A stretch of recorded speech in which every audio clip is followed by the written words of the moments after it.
Hello children, welcome to अद्वितीय classes. आज का जो टॉपिक है वो कोऑर्डिनेटर से रिलेटेड है और कोऑर्डिनेटर किसके अंदर आता है? 2D में वर्क करता है। कोऑर्डिनेटर किस में वर्क करता है? 2D। 2D मतलब टू डायमेंशनल। टू डायमेंशनल जिसके पास हो वो किस में आएंगे? सिर्फ 2D में। एग्जाम्पल के लिए आप ले सकते हैं ट्रायंगल। ट्रायंगल किस में वर्क करेगा? 2D में। और आपके पास रेक्टेंगल। रेक्टेंगल किसका टाइप है? कोऑर्डिनेटर, वो भी किस में वर्क करेगा? 2D में। ओके, और भी शेप्स रहती है। अब यहाँ पर कोऑर्डिनेटर के टाइप समझेंगे। कोऑर्डिनेटर के टाइप्स कितने हैं?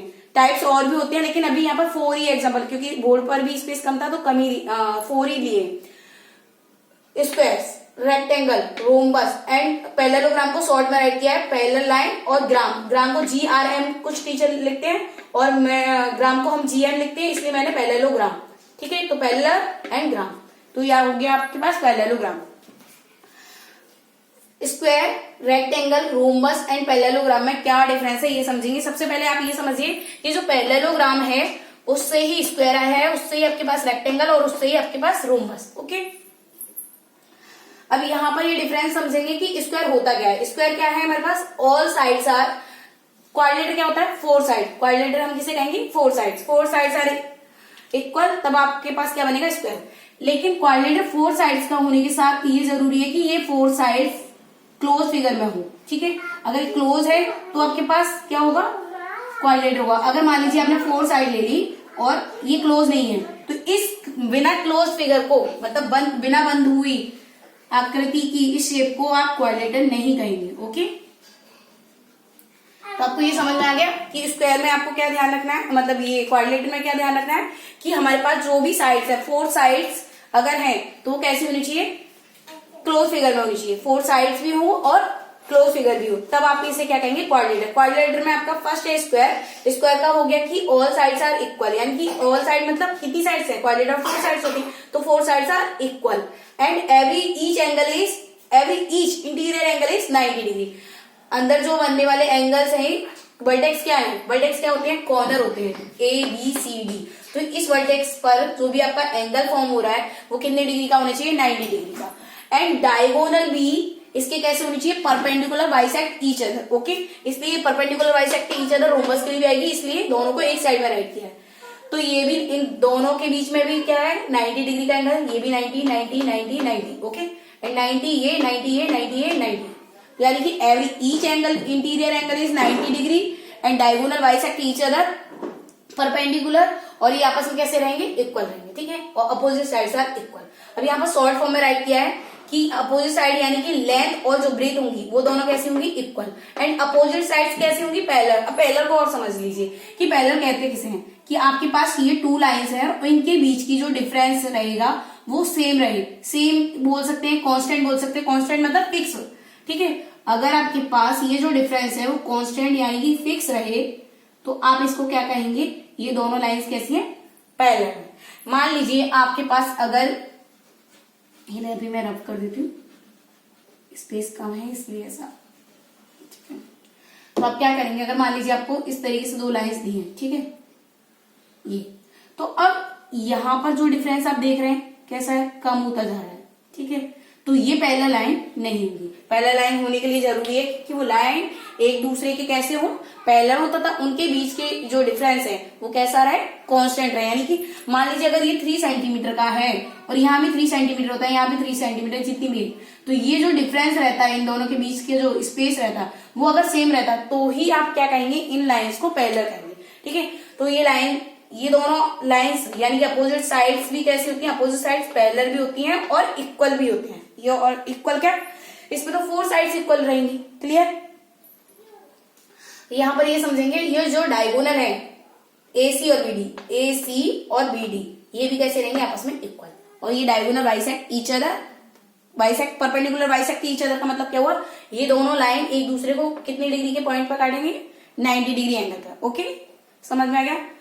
अब आपके पास नेक्स्ट है रेक्टेंगल। रेक्टेंगल को समझेंगे। रेक्टेंगल में आपके पास क्या दिया है? रेक्टेंगल में आपके पास दिया है कि आपकी अपोजिट साइड्स कैसी होनी चाहिए? इक्वल होनी चाहिए। अपोजिट साइड्स कैसी होनी चाहिए?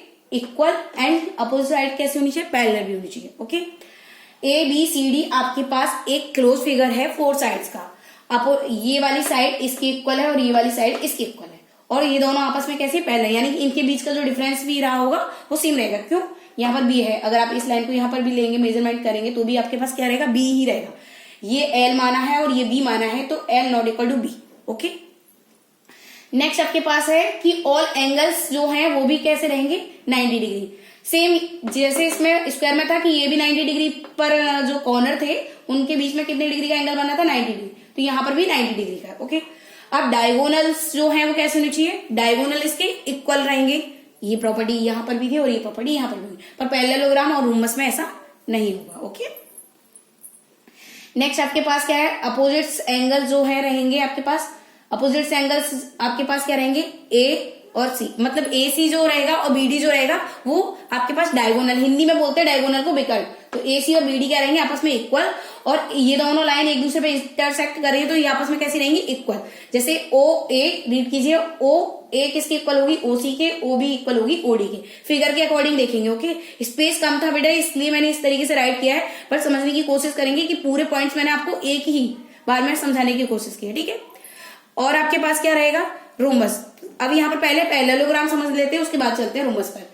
पैरेललोग्राम में सेम प्रॉपर्टी रेक्टेंगल जैसी है कि अपोजिट साइड्स कैसी रहेंगी, अपोजिट साइड्स जो रहेंगी वो पैरेलल रहेंगी और इक्वल रहेंगी, इक्वल लेंथ रहेगी, मतलब वही कि ये एल है तो ये भी एल और ये बी है तो ये भी। क्लियर, ये रेक्टेंगल को थोड़ा सा टिल करने पर, मतलब थोड़ा सा आप उसे तिरछा समझिए, थोड़ा सा आपने उसे मूव कराया तो अगर वो टिल हुआ मतलब तिरछा हुआ तो ये रेक्टेंगल से क्या बना आपका, पैरेललोग्राम। ओके, ऐसा समझ सकते हैं, ये सभी पैरेललोग्राम की ही पैरेललोग्राम के अंदर ही आते हैं। ये नीचे जो आपको हिंट में दिया है मैंने, तो आपके पास L not equal to B, opposites angles are equal, opposites angles equal होंगे, every angle is not 90 degree, each every angle is not 90 degree, जो प्रत्येक एंगल है इंटीरियर एंगल वो 90 डिग्री नहीं है। यहाँ पर सिर्फ क्या बोला है कि अपोजिट्स एंगल्स कुछ भी हो सकते हैं बट वो कैसे रहेंगे, इक्वल रहेंगे, ये वाला एंगल इसके इक्वल, ये वाला एंगल इसके इक्वल। क्लियर है, तो opposites angles are equal and opposite sides parallel और इक्वल है। क्लियर हो गया ये पॉइंट। अब इसके बाद हम चलते हैं रोम्बस में। रोम्बस क्या बोल रहा है कि रोम्बस के पास क्या है, सेम 4 साइड्स है और 4 साइड्स कैसे हैं, आपस में इक्वल है, और इसमें डायगोनल भी परपेंडिकुलर बाइसेक्ट ईच अदर है। ठीक है, और अपोजिट वर्टेक्स जैसे ओ ए, ओ सी, ओ बी, ओ डी के इक्वल रहेगा। क्लियर, ये सभी कंडीशन फॉलो होने के बाद इसमें और इसमें डिफरेंस क्या है कि इसमें जो रहता है स्क्वायर में every angle is 90 degree, but यहाँ पर क्या होता है प्रत्येक एंगल का 90 डिग्री होना जरूरी नहीं है, बट ये फिक्स है कि जो अपोजिट एंगल्स होंगे वो आपस में कैसे रहेंगे, इक्वल, यानी कि बी जो है डी के इक्वल रहेगा, एंगल बी एंगल डी के equal, angle A angle C के इक्वल।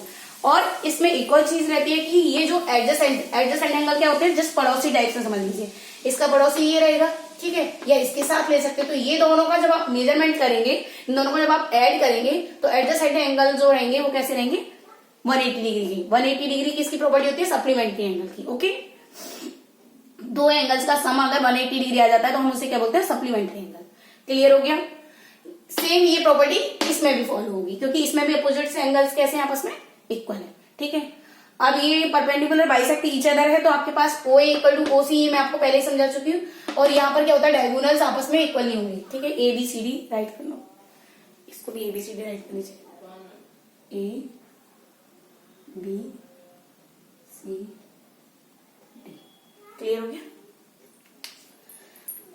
नेक्स्ट आपके पास क्या है, एडजेसेंट एंगल हो गया आपके पास, opposite angles are equal, opposite angles, और इसमें अपोजिट एंगल्स कैसे होते हैं, रोम्बस में इक्वल रहते हैं। इसमें भी अपोजिट एंगल्स इक्वल थे और इसमें भी अपोजिट एंगल इक्वल थे।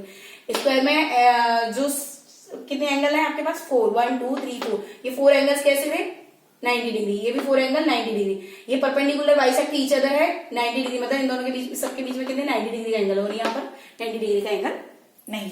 क्लियर हो गया। और आपके पास अब यहाँ पर क्या है, आपको हिंट किया है कि एरिया और पेरीमीटर के थ्रू भी हम इसकी समझ सकते हैं। ये सभी क्या आ जाएंगे, ये सभी इसकी प्रॉपर्टीज है। अब एरिया और इन सबको एक साथ आप क्या करेंगे, सभी एक पेज पर पूरा चार्ट राइट करेंगे। एक में स्क्वायर, एक कॉलम में रेक्टेंगल, एक कॉलम में रोम्बस, एक कॉलम में पैरेललोग्राम राइट करेंगे और इन सभी का डिफरेंस एक साथ राइट करेंगे तो आपको डिफरेंस क्लियर समझ में आएंगे। इस तरीके से अपने नोट्स बनाएंगे। मेरे पास एक बोर्ड पर ही मुझे आपको समझाना था तो मैंने इस तरीके से राइट किया है, बट आप क्या करेंगे, सभी को लाइन वाइज करके पूरा सॉल्व करेंगे। ओके, प्रॉपर्टी 1 by 1 सबकी सेम राइट करनी है। डायगोनल लिया तो डायगोनल के आगे डायगोनल, आपने उसकी साइड्स ली तो साइड्स के आगे साइड्स। ओके, अब आपके पास है एरिया। एरिया क्या होता है, एरिया जो इसका फाइंड करेंगे वो डायगोनल्स के थ्रू करेंगे। इसमें क्या है, डायगोनल्स क्या है आपके पास, D1 और D2, क्योंकि आपस में कैसे हैं, डायगोनल्स इक्वल नहीं है। तो आप क्या करेंगे, angle area equal to, area के लिए ए फॉर्म यूज किया है, ए किया डिनोट, और पेरीमीटर के लिए P, तो A equal to D1 D2 upon 2, यानी कि दो डायगोनल है D1 और D2 upon 2 square units. Square units क्योंकि एरिया जब फाइंड करते हो तो लेंथ ब्रेथ, ठीक है, दो, तो यहाँ पर आपके पास डायगोनल यूज होगा D1 और D2, इसके थ्रू निकालेंगे तो हमारे पास D1 D2 अपॉन 2, तो D1 और D2 अगर सेंटीमीटर में मीटर में तो मीटर का स्क्वायर। ओके, नेक्स्ट है पैरामीटर। पैरामीटर क्या होता है, एरिया होता है अंदर का और पेरीमीटर क्या होता है, बाउंड्री। ठीक है, तो जितनी भी आपके पास साइड्स हैं उन सभी का अगर आप सम करते हैं यानी कि उन्हें ऐड करते हैं तो आपके पास क्या आ जाता है, पेरीमीटर। क्या साइड है इसकी, पेरीमीटर की, आपके पास मान लीजिए यहाँ पर L equal to B equal to A ले लिया है तो आपके पास क्या बनेगा, हमारे पास 4A। ठीक है, क्योंकि ऑल साइड्स आर इक्वल, तो A कितने है, 1 2 3 4, तो 4A, इसलिए आंसर हो गया पेरीमीटर का 4A। क्लियर, समझ में आया। नेक्स्ट आपके पास चलते हैं स्क्वायर में। स्क्वायर में आपके पास क्या रहेगा, स्क्वायर का एरिया होगा साइड इंटू साइड, तो साइड क्या है यहाँ पर इक्वल होती है ना, तो A into A square. Units right कर लेंगे। ओके, तो ये स्क्वायर यूनिट होगा और आपके पास स्क्वायर यूनिट मतलब कोई भी आपको सेंटीमीटर, मीटर, आपको जिसमें भी दिया रखा है उसी में आप आंसर राइट करेंगे। पैरीमीटर, पैरीमीटर क्या होता है, ऑल साइड्स का सम, तो कितनी साइड्स है, 4 साइड, और 4 साइड्स कैसी है, इक्वल, इसलिए हो गया 4A। रेक्टेंगल में क्या होता है, एरिया निकालेंगे तो रेक्टेंगल में length into breadth. Okay, unit side में स्पेस नहीं था बेटा, आप राइट कर लेंगे। ठीक है, तो यूनिट जरूर राइट करना है यहाँ पर, जिस तरीके से मैंने आपको एग्जांपल के लिए बता दिया रोमबस में राइट करके। स्क्वायर यूनिट अगर एरिया है और अगर आपके पास पैरीमीटर फाइंड करना है, क्योंकि वो साइड का सम कर रहे हो, मल्टीप्लाई नहीं कर रहे हो जो स्क्वायर बन जाएगा।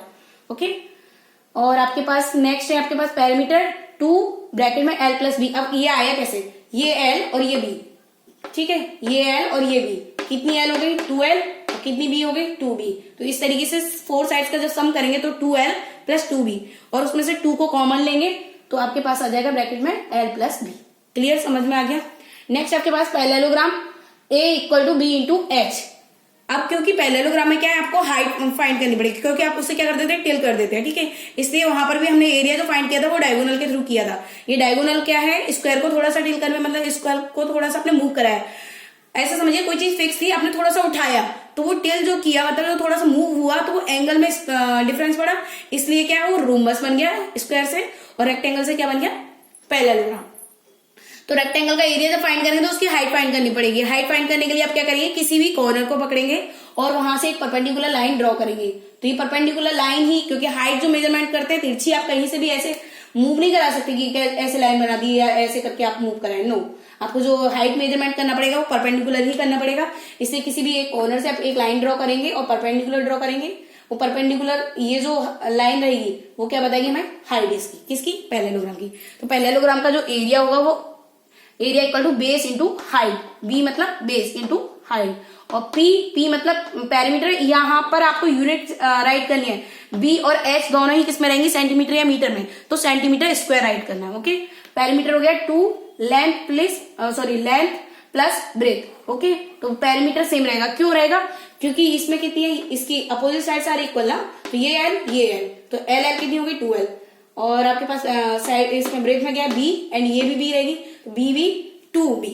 ओके, तो यानी कि 2L 2B जब आप ऐड करेंगे तो 2 को कॉमन लेंगे तो 2 ब्रैकेट से बाहर L प्लस B अंदर बचेगा। ठीक है, तो ये आपको समझ में आ गया।